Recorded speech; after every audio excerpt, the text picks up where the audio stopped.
Hello students. आज हम लोग बात करेंगे एक्चुअल वोल्टेज जनरेटर की। Actual voltage generated in synchronous machine. Synchronous machine में एक्चुअल वोल्टेज कितना जनरेट होता है, कैसे जनरेट होता है, उसका क्या यूज़ है, उसको कैसे मैथमेटिकली एक्सप्रेस करते हैं, ये सारी चीज़ें हम लोग आज के लेक्चर में पढ़ेंगे। तो so today we write the topic as actual voltage generated.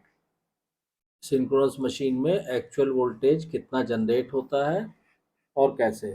तो देखिए, अभी हमने जो पिछले लेक्चर्स में, पिछले वीडियोस में आपको बताया है कि अगर हम कॉइल स्पान फैक्टर और डिस्ट्रीब्यूशन फैक्टर को अकाउंट में लेके चलें, उनको भी कंसीडर करें, तो जो actual voltage generated per phase होता है, actual voltage generated per phase, वो आएगा आपका E P is equal to, इसको हम लिख सकते हैं 4.44 इंटू हो जाएगा आपका के सी के डी, ये आपका स्पान फैक्टर और डिस्ट्रीब्यूशन फैक्टर आ गया, इंटू एफ फाइव और टी पी। ये हो गया actual voltage generated per phase. अब इसमें क्या होगा कि ये जो देखिए, ये जो इक्वेशन आती है, इस इक्वेशन को क्या कहते हैं, ये कहलाती है complete EMF equation of alternator. ये हम लोग ऑलरेडी पढ़ चुके हैं। This is called complete EMF equation of the alternator. तो ये तो ऑलरेडी एक सेपरेट वीडियो लेक्चर इस पर आप लोगों को दिया जा चुका है। अब इसके आगे की जो कार्रवाई होती है, आज हम लोग उसको डिस्कस करते हैं कि क्वांटिटी इसमें जो, देखिए ये जो क्वांटिटी है के सी के डी और टी पी, ठीक है, इसको जनरली क्या कहते हैं, दिस क्वांटिटी के सी इंटू के डी इंटू टी पी, इस पूरे को हम क्या लिखते हैं, इसको हम लिखते हैं टी पी। और ये टी पी क्या है, या टी पी लिख लीजिए या टी ई पी लिख लीजिए, तो ये होता है आपका effective turns per phase. This is called effective turns per phase, ठीक है।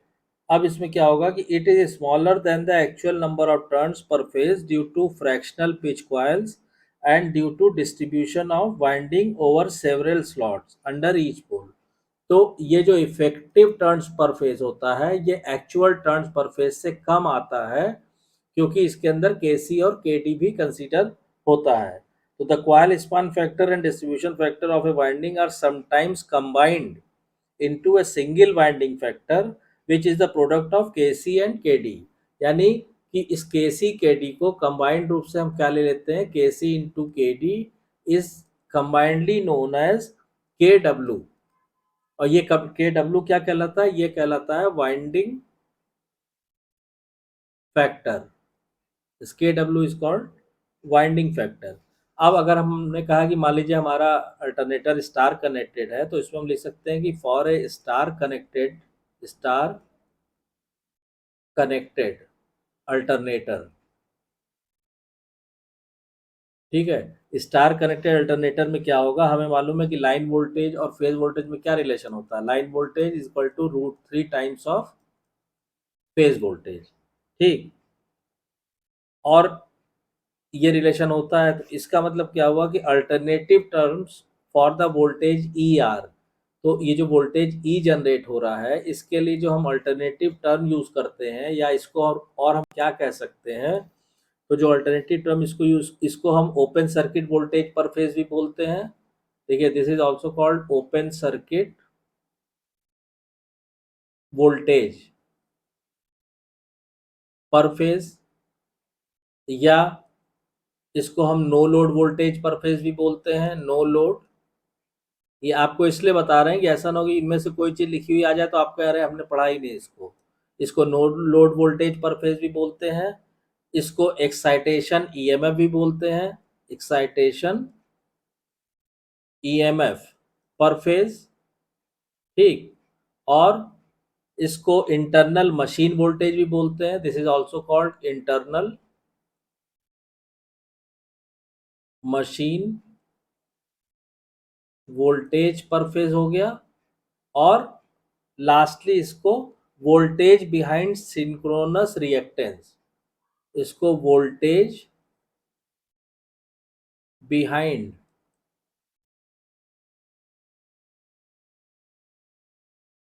Synchronous reactance per phase. ठीक है, तो ये जो आपका जनरेटेड वोल्टेज जो ईपी आपने निकाला है, इसको इन अल्टरनेटिव नाम से भी इनको बुलाया जाता है। तो आपको बताना इसलिए जरूरी था कि आप कंफ्यूज ना हो कि this is called EMF generated per phase और open circuit voltage per phase, no load voltage, excitation EMF, internal machine voltage and voltage behind synchronous reactance per phase. ठीक। और जो एंगल होता है, the angle between the terminal voltage V and the internal voltage E is the machine angle और rotor angle. तो जो angle होता है, angle between terminal voltage V and machine voltage E, इनके बीच मान लीजिए हमने कहा ये V है और से ये E है, तो इनके बीच का जो एंगल होता है, this is called machine angle, this is called machine angle. और इसको हम रोटर एंगल भी बोलते हैं, रोटर एंगल। और जनरली इसको डेल्टा से दिखाया जाता है, डेल्टा ऐसे। ठीक। So this was all about the EMF generator in the rotor of a synchronous machine. अब हम क्या करते हैं, जो भी फॉर्मूले हम लोगों ने अभी तक थ्योरी लेक्चर्स में पढ़े हैं, इस पे बेस्ड हम लोग थोड़े से न्यूमेरिकल कर लेते हैं। तो उससे क्या होगा कि जो भी थ्योरी में आपने कॉन्सेप्ट पढ़ा है वो आपको क्लियर हो जाएगा। अब देखिए, जैसे क्वेश्चन नंबर 1 दिया हुआ है कि ए 3-phase 50 Hz 8 pole alternator has a star connected winding with 120 slots and 8 conductors per slot। ठीक है, the flux per pole is 0.05 weber, sinusoidally distributed, determine the phase and line voltages. ठीक है, देखिए इसमें जो जो चीज़ें दी हुई हैं वो हम आपको लिख दे रहे हैं कि, या रिपीट कर दे रहे हैं आपको क्वेश्चन ही, फिर आप सीधा वैल्यू रख दीजिएगा कि ए 3-phase 50 Hz 8 pole alternator has a star connected winding with 120 slots and 8 conductors per slot। The flux per pole is 0.05 Weber, sinusoidally distributed। Determine the phase and line voltages. तो ये question है। अब इसको जब हम सॉल्व करेंगे तो कैसे सॉल्व करेंगे कि मान लीजिए हमने कहा कि let us take the full pitch coil. हमने मान लिया कि ये जो है फुल पिच कॉइल है। तो क्या होगा, फुल पिच कॉइल में आपको मालूम है कि अल्फा कितना होगा, 0 डिग्री होगा। के सी हम निकालेंगे स्पान फैक्टर, तो ये हो गया कॉस ऑफ अल्फा बाई 2, कितना हो जाएगा, कॉस 0 कितना होता है, 1। अब m की वैल्यू निकालिए, तो m की वैल्यू क्या आती है, स्लॉट्स और डिवाइडेड बाई, ये सारी चीजें हम लोग पढ़ चुके हैं, पोल्स इनटू फेजेस। तो अभी क्वेश्चन में जो आपको दिया, स्लॉट्स कितने दिए हैं, 120 स्लॉट दिए हैं। फेज कितना है, पोल्स कितने हैं, 8, और फेज कितना है, 3 फेज है। तो इसको आप कैलकुलेट करेंगे, 5 आ गया। ठीक। अब बीटा की वैल्यू निकालिए, तो बीटा इज इक्वल टू क्या होता है, बीटा इज इक्वल टू होता है 180 डिग्री इंटू पोल्स और डिवाइडेड बाई स्लॉट्स, ये होता है। तो ये हो गया आपका 180 डिग्री इंटू 8 डिवाइडेड बाई 120। इसको सॉल्व कीजिए तो कितना आ जाएगा, 12 डिग्री। ये बीटा आ गया। अब डिस्ट्रीब्यूशन फैक्टर निकालिए, के डी इक्वल टू कितना हो जाएगा, तो के डी इक्वल टू हो जाएगा sine of M beta by 2 divided by M sine beta by 2, ये आ जाएगा। इसकी वैल्यू सारी जो आपने निकाली रख दीजिए, तो ये हो गया sine of 5 × 12/2 divided by M कितना आया है, एम आया है 5 साइन 12/2। तो एक तरह से ये आ गया आपका, इसको आप कैलकुलेट करेंगे अपने कैलकुलेटर की मदद से, तो 0.9567 ये वैल्यू आ जाएगी डिस्ट्रीब्यूशन फैक्टर की।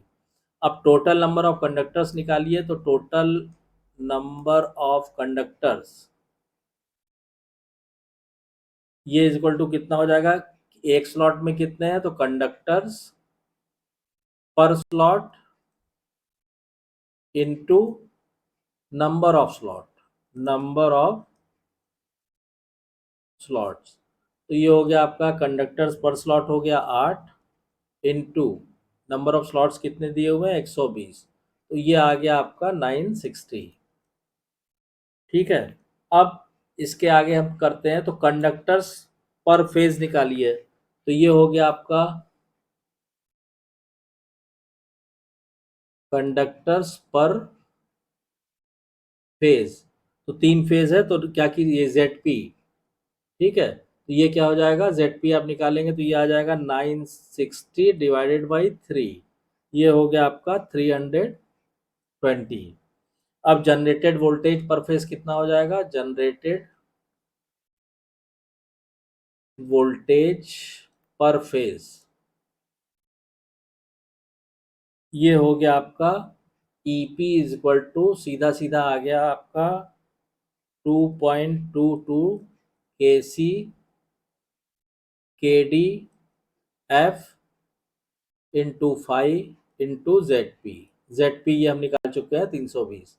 अब वैल्यूज रख दीजिए सारी, तो ये हो गया 2.22, KC हो गया फुल पिच कॉयल है 1, KD हमने निकाल लिया है 0.9567, फ्रीक्वेंसी दी हुई है क्वेश्चन में 50 हर्ट्ज, और फाई दिया हुआ है कितना 0.05, तो ये हो गया ये, और ZP हमने निकाल लिया कितना आया है 320।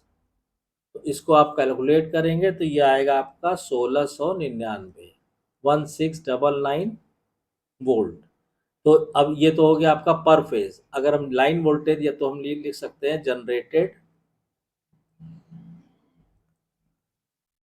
Line voltage. तो लाइन वोल्टेज कितना आ जाएगा, EL इक्वल टू क्या होता है, √3 टाइम्स ऑफ EP। तो √3 कितना है, √3 की वैल्यू आपको पता है 1.732 होती है, तो √3 इंटू आप ये वैल्यू रख दीजिए 1699, इसको कैलकुलेट करेंगे ये आपका आ जाएगा 2942.8 वोल्ट, ये आ जाएगा आपका फाइनल आंसर। तो ये जितने भी न्यूमेरिकल्स, जितने भी फॉर्मूले इसमें यूज़ किए हुए हैं, उन सब पे बेस्ड पीछे के थ्योरी लेक्चर्स में आपको सब कुछ पढ़ाया जा चुका है। अगर कोई चीज़ नहीं क्लियर हो तो आप कमेंट लाइन में कमेंट करके पूछिएगा, और अगर वीडियो कंटेंट पसंद आ रहा है तो प्लीज़ वीडियो को शेयर कीजिए, लाइक कीजिए, चैनल को सब्सक्राइब जरूर कीजिए। आपसे रिक्वेस्ट है, प्लीज़ चैनल को जरूर सब्सक्राइब कीजिए और नोटिफिकेशन बेल को ऑन कर दीजिए। Thank you.